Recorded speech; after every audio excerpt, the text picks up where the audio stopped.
झाड़ू की महत्वता कही। जो झाड़ू होती है, बुआरी होती है, जिस झाड़ू को अपन झाड़ते हैं, ये महाराज 3 जगह पर नहीं रखना चाहिए। कितनी जगह पे नहीं रखना है? 3 जगह। पहला, जिस कमरे में पति पत्नी दोनों सोते हो उस कमरे में झाड़ू कभी मत रखना, क्योंकि पति पत्नी में क्लेश बना ही रहेगा, आपस में प्रेम स्नेह नहीं रहेगा। जिस कक्ष में पति पत्नी सोते हो, रहते हो, उस कमरे में झाड़ू कभी नहीं होना चाहिए, बुआरी नहीं होना चाहिए। दूसरा, जिस कक्ष में, हॉल में लोग आकर बैठते हो और वहां कोई सोफा सेट लगा हो, कोई पलंग लगा हो, उस पलंग के नीचे, उस सोफे के नीचे झाड़ू नहीं होना चाहिए। सास और बहू का संबंध अच्छा नहीं रहता, विवाद होगा ही, ये पक्का है।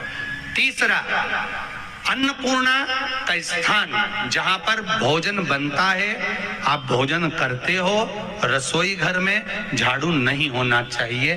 कारण, बच्चों में क्रोध आएगा, चिड़चिड़ प्रवृत्ति बनी रहेगी, और बेटा और बेटी संबंध आप करना चाहते हो समाज में, और बच्चे गलत जगह पर संबंध करने के लिए आतुर रहेंगे। इसलिए रसोई घर में बुआरी, झाड़ू नहीं होना चाहिए।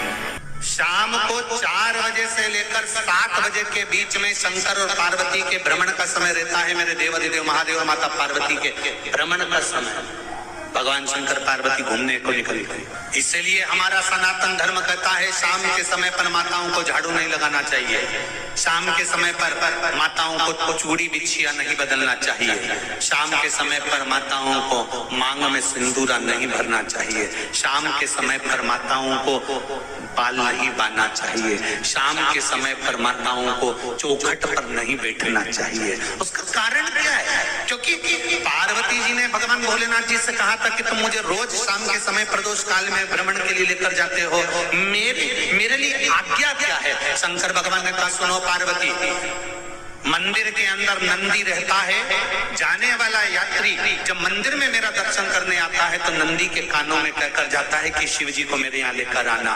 मैं नंदी के अनुसार उनके घर जाता हूँ, मेरा काम है उनका कल्याण करना, और तेरा काम है उनके घर की नारी को अखंड सौभाग्यवती का वर प्रदान करना, ये तेरा। तब पार्वती माता ने कहा, अखंड सौभाग्यवती होने का वर मैं तो दे दूंगी, पर उस समय पर माताएं चूड़ी बदल रही होगी, हाथ से चूड़ी निकाल रही होगी, तुम्हें वर कैसे दे सकती हूँ? मांग भर रही होगी, तुम्हें वर कैसे दे सकती हूँ? उस समय पर चूड़ी बिछिया बदला जा रहा होगा, तुम्हें वर कैसे दे सकती हूँ? उस समय पर झाड़ू लग रही होगी, तो मैं लक्ष्मी को वहां कैसे भेज सकती हूँ? आप बताओ। तो शंकर भगवान ने कहा, प्रदोष का समय एक ऐसा समय होता है, शाम का समय ऐसा होता है जिस समय पर केवल शंकर और पार्वती की आराधना का समय होता है। हम तो कई लोगों से कहते हैं, अगर आपके यहाँ संपदा नहीं आ रही है, बहुत मेहनत कर रहे हो, फल नहीं मिल रहा, कहीं नौकरी, कहीं सर्विस या कहीं व्यापार या व्यवसाय में कहीं तकलीफ आ रही है, हम सबसे कहते हैं शाम का समय पकड़ लो, शंकर जी के मंदिर में दिया लगाना प्रारंभ कर दो। शिव मंदिर में अगर दिया नहीं लगा रहे हो तो बेलपत्री के पेड़ के नीचे दिया लगा। बेलपत्री और शंकर जी के मंदिर में दिया नहीं लगा रहा तो शंकर जी के मंदिर के बाहर चौखट पर दिया लगा।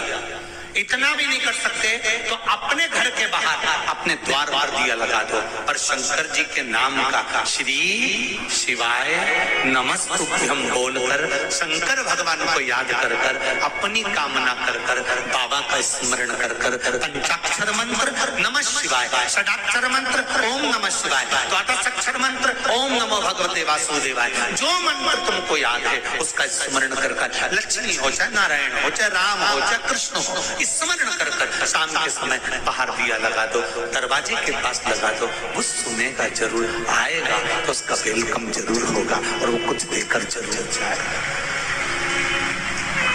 नियम तो बनाओ, उसकी चौखट पर जाकर कहना प्रारंभ।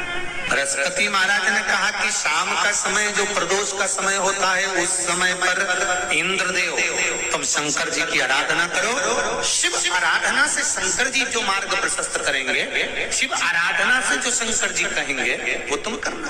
आराधना करी बाबा भोलेनाथ जी। बृहस्पति महाराज ने प्रदोष की महत्वता समझाई तो प्रदोष का समय जानकर शंकर जी पर 7 बेलपत्र प्रदोष के दिन इंद्र ने समर्पित कर दी बिना सोचे। कितनी बेलपत्र? 7। प्रदोष का व्रत करो चाहे ना करो, मंदिर में चढ़ी हुई बेलपत्र को उठा लो, बेलपत्र का ब्रह्म कमल बना लो। ब्रह्म कमल का मतलब होता है डंडी बीच में रहे, आसपास पत्तियां रहे। 7 पत्ती का ब्रह्म कमल बनाकर, जैसे ये पत्तियां हैं एक जैसी रखी हुई हैं, तो इसको फैला लिया।